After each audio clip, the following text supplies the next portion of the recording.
Grüß euch. Hallo YouTube. Heute gehen wir auf, wir fahren auf hier auf dem Patscherkofel. Und dann gehen wir Zirbenweg Richtung Lungetzer.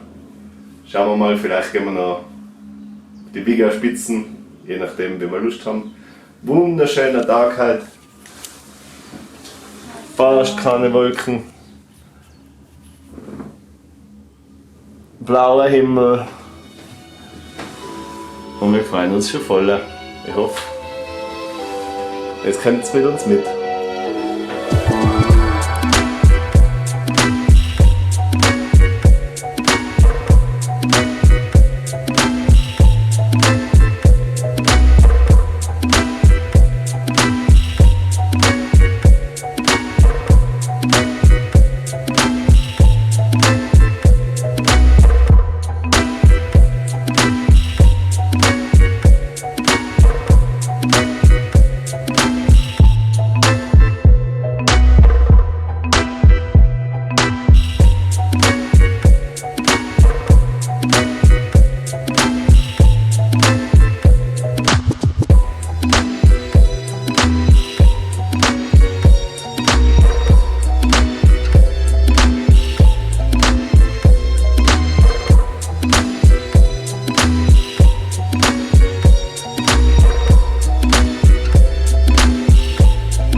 circa 9 Stunden haben wir es endlich geschafft und sind fast Stunden angekommen. War ein super Trip, wir sind fertig und jetzt freuen wir uns aufs Bett. Und zum Abschluss gibt es jetzt noch einen Timelapse-Shot vom Sonnenuntergang. Bye bye!